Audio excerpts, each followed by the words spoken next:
So my talk is about where numbers meet art, and we're going to spend the next half hour diving into the exciting world of data visualization. So I just want to caveat this by saying that my talk is largely about some of the broader concepts of data visualization and some of the cognitive psychology behind it. We're not going to dive super deep into like the intricacies of D3 or Canvas or anything like that. But with that being said, if you're technically curious, I added a lot of these tags all throughout my presentation for visuals that I've built. Feedback? I've added these tags for visualizations that I've worked on just so you get a sense of the tech stack that I used and sort of how long these projects tend to take. Yeah, just so you get a sense of the tech stack that I prefer. And furthermore, if you're curious about my thoughts on building an end-to-end data visualization, last year I put together a multi-part guide about how I built a data visualization centered around a data set about how my cat and I spent a week of our time together. And so this walks through the idea of coming up with the data set to coming up with a design to actually integrating it for the web. So if you want more details, this is a good place to start. So I'll leave that up for a second. Okay. So now that I've introduced my cat, probably a good time to introduce myself. Yeah, so my name's Shri. I had a pretty traditional computer science background. Went to University of Maryland, go Terps. I spent about 5 years after I graduated doing mostly back-end and data work at bigger tech companies. Then around 2020, the whole world changed. I found myself with a quarter-life crisis, like I wasn't really sure that I really enjoyed coding very much anymore. And I also found myself with a huge surplus of free time. So I got together with a really good friend of mine, and we started a data viz website called PerThirtySix.com, where we were largely focused on building like sports-based data visualizations. So my friend was really into front-end design and data visualization, and I was doing most of the data work. And since then, we've both kind of become more full stack. And this kind of made me realize that I do love coding, and I especially love doing creative coding and stuff like that. I was lucky enough that led to me getting my current job, which is at a tiny company doing sports analytics work full-time. And the newest thing that I've gotten really into in the last couple years is creative coding, which is largely building experiences for the web that are like more artistic in nature and less utilitarian. So combining sound and color and interaction in creative ways. So that's a little bit about my background. So if you had asked me a few years ago when I started my data visualization journey how I would define data visualization, I probably would have said something like this, that it's all about making charts that effectively convey data. And that's certainly true. I can't say that that's not true. But as I've worked in the field more the last couple years, I challenged myself to sit down and come up with like a more holistic definition. And this is what I came up with. So I believe that data visualization is the artful practice of thoughtful communication, made possible by our innate ability to process visuals. And I will admit, when I wrote this new definition and I compared it with the old one, I did feel a little bit like the Winnie the Pooh meme. But jokes aside, I really want to dive into what I consider to be the three main parts of this sort of updated definition with my few years of experience in the field, which is that it's artful. I believe data visualization is more of an art than it is a science. That it really depends on thoughtful communication and how that is a people problem more than a technology problem. And that it's like deeply rooted in cognitive psychology and our ability to process visuals. And I actually want to work backwards and start with that last point. So there's a lot of empirical research in cognitive psychology that tells us we are really bad at a lot of things. We're really bad at big numbers, which is why when I was on my way over here, my GPS told me, I'm 2 miles away, not 10,000 feet away. And that's also the reason I've missed so many exits on highways, because I can't properly gauge what 600 feet is. We're also really bad at dealing with a lot of numbers, so just spreadsheets full of information. Some of the founders of cognitive psychology found that we actually have a working memory of 7 things. We can hold 7 things, plus or minus a couple. you can imagine if you're tasked with doing any kind of like analytics on a huge spreadsheet where you have to go from like different cells and add things up and compare them, that becomes really, really hard for us to do. And we're really bad at understanding absolute values. An example of this is if you read like a climate change study, you'll often see things like the temperature anomaly is 1.5 degrees Celsius. So a temperature anomaly, if you're not familiar, is the difference between the recorded temperature at some place in time, at some point in time, compared to some expected baseline. If I see that number, it doesn't really mean anything to me. I don't know if 1.5 degrees is bad. It doesn't sound like much, right? So without extra context, we are just not able to understand raw numbers. Luckily, we're good at a lot of things too. We're really good at finding patterns, especially visually.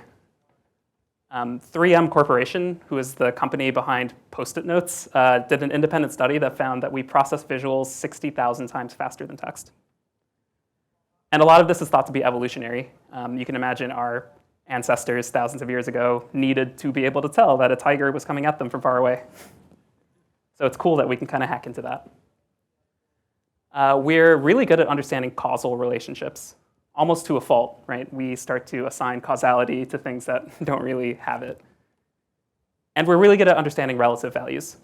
So going back to that temperature anomaly example, if I told you, like the difference between a 1 degree Celsius and a 1.5 degree Celsius temperature anomaly is that 500 million extra people will experience droughts over the next 50 years. I think that is actually true, according to NASA. So all of a sudden, that 1.5 degree tells a lot more of a story. So by and large, I really think that data visualization should help us with the things that we're bad at so we can do the things that we're good at.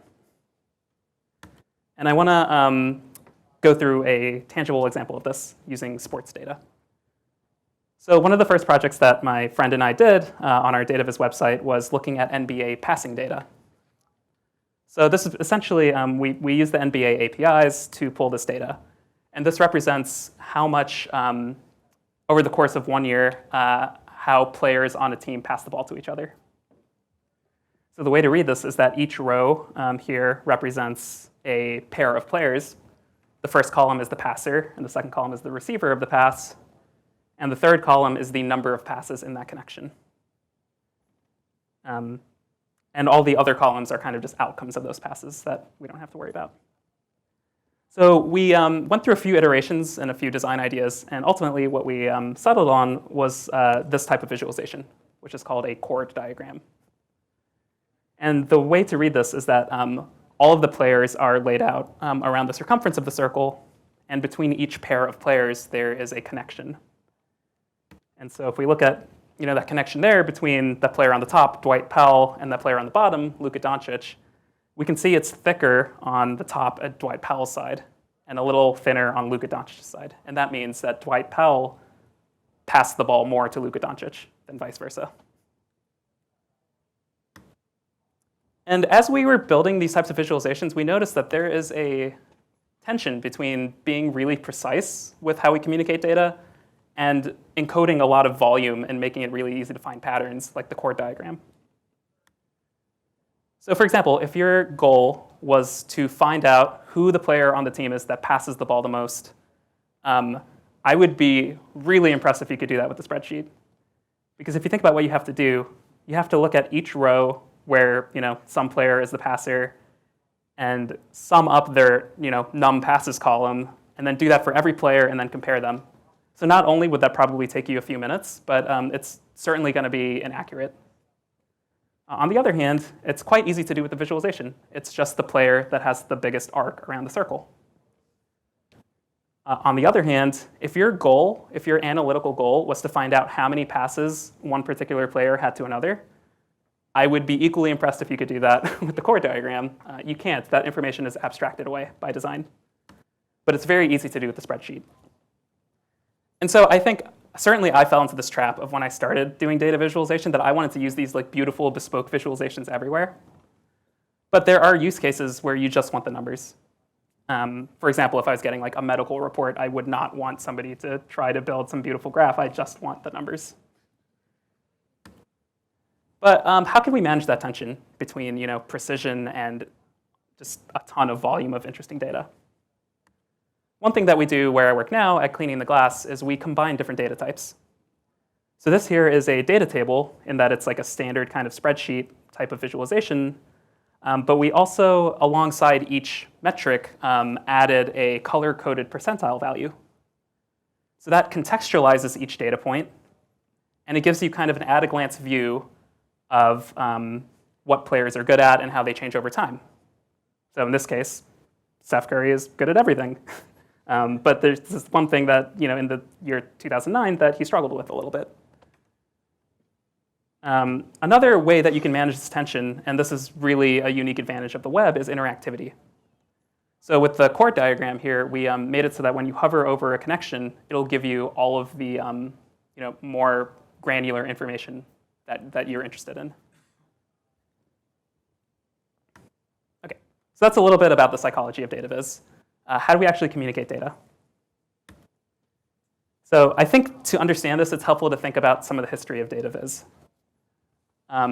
Data viz as like a practice has been around for thousands of years. People have been making charts and maps for forever. But as an academic field, it's actually surprisingly new. A lot of the seminal figures of data viz are still practicing and teaching now. And a lot of these academics came up with these ways to tie how effective a graphic is to how well it conveys data. So what do we mean by that? So they would literally run these experiments where they would show different visual representations of the same data to people and ask them to estimate the underlying numbers. And what they found was certain types of charts did really good, and other types of charts really struggled. And in particular, the bar chart does really well at this, and that has to do with we are just much better at comparing linear distances, which is what a bar chart is essentially doing. And we're really bad at comparing small differences in angles, which is how a pie chart encodes data. This, unfortunately, has led to a holy crusade against my beloved pie chart. This took like 2 minutes to put together, so did not have to look hard for people's opinions on this. But I like to think that data visualization is more than just a vehicle to push numbers at somebody. It also gives us an opportunity to feel data more intuitively. So this, I believe this graphic is by the Wall Street Journal, and it shows the number of measles cases by different states before and after the vaccine was introduced in 1963. And if you look at the color legend here, it's not very linear. Like, I think at like 200 or 300, it just kind of jumps from this like blue-green to this orange-yellow. And then between like 2,000 and 4,000, they're kind of the same shade of red. So if somebody asked me to do the same exercise that the academics were making people do, I don't think I would do very good at this. And by that definition, this is not an effective data visualization. But I think it is. It really lets me feel the story of the measles vaccine. I can see that certain states in particular were having a lot of trouble, that when the vaccine was introduced, that there was a few years of an adoption period, and since then, there have practically been no cases of the measles. So this tells a very clear story. And data visualization can also just be delightful for the sake of being delightful. So this is one I made about how I spent a year of my time working in coffee shops and co-working spaces. And so the way you read this is that the hours of the day are going outwards in the circle, and the days of the year are going clockwise. And each line represents like a stay at a coffee shop. So the longer lines are longer stays. And I kind of tried to stylize this as if it's like a coffee cup, like an overhead view of a coffee cup sitting on a plate, which does not help you understand the data at all. But I just think it's kind of nice. I think it's fun, and it does make the visualization a little bit stickier. So maybe somebody would see this, maybe somebody would, I mean, it's my data, so I'm the only one that would probably really find a lot of interesting trends in this, but maybe somebody would be inspired to track their own data and visualize it. And that is a perfectly valid use case. So we have all of these different lenses that we can look at data through, whether it's analytical rigor or intuition or just delight. with all of those choices comes responsibility. So how many people have seen this visualization before? Yeah, so this is the 2016 election, where broken down by county, where the red counties are counties that went for Trump, and the blue counties are counties that went for Clinton. And I think especially if you're not American, if you look at this, you might get a very particular idea of how you think our country looks, right? Here is an alternative representation of the same exact data. So this is by XKCD. And instead of kind of coloring the counties and like the geographical areas, they decided to use population density. And so this tells a completely different story than this. This, to me, shows that most of the people in this country live on the coasts and in big cities, and that those areas are predominantly blue. And so I wouldn't say that either data visualization is wrong, right? They are both analytically accurate. They're just showing different things. And as practitioners of data visualization and people that make infographics, dashboards on the web, whatever it is, we have a responsibility to know that we are putting a lens on the data. The data is not, you could argue that the data is objective, but certainly the lens we're putting on it is not objective. Okay, I want to walk through another example of a visualization I did last year. So I came across this data set called the World Happiness Report. And the World Happiness Report essentially gives each country a score every single year that represents how happy that country is. And they do this across a number of subcategories, like life expectancy, social support, control of corruption, and things like that. So I just got really interested in different ways I could visualize this data. And so the first thing I did was just make a simple line chart and plot everything, right? And this is clearly very noisy. But I was just interested in different ways I could use this framework of showing happiness over time across different countries and what I could do with it. So sometimes we want to tell a story with our data. And you'll see this a lot in journalism. So one thing I noticed was that Venezuela, in particular, had a very tumultuous last 16 years. And so I did some Googling and some researching, and I tried to understand what happened in Venezuela in the last 16 years. And I came up with this visualization. So you can see that Venezuela was doing quite well in the beginning, around 2008. As a country that is dependent on oil prices were really high. And then a number of factors between political turmoil and oil crashing and those sorts of things led to a bottoming out in 2016, where you're just having a lot of violence and protesting. And since then, it's started to improve again, but it's, I don't know if you guys can see that. Okay, there's like lines in the background that show the other countries in Latin America. So if you could see that, that shows that although Venezuela's trajectory has started to improve in the last couple of years, they're still quite low relative to their region. So I just thought this was kind of an interesting narrative arc of a country's happiness. So what are things that this data visualization does well? What are some best practices for this type of visualization? One, I think a clear title and subtitle goes a long way. I particularly like using questions as my title, so like, how has Venezuela's happiness changed? Two is color to emphasize a focal point. So again, you can't really see it here, but there are other lines in the background that show the trajectories of other Latin American countries. And those are like a faded gray color. And the focal point is Venezuela, so I used a blue. The third point is using annotations. And a lot of software makes this pretty hard to do. Like, I don't know an easy way to do this in Excel. But luckily, a lot of JavaScript like visualization libraries have made this type of thing increasingly easier to do.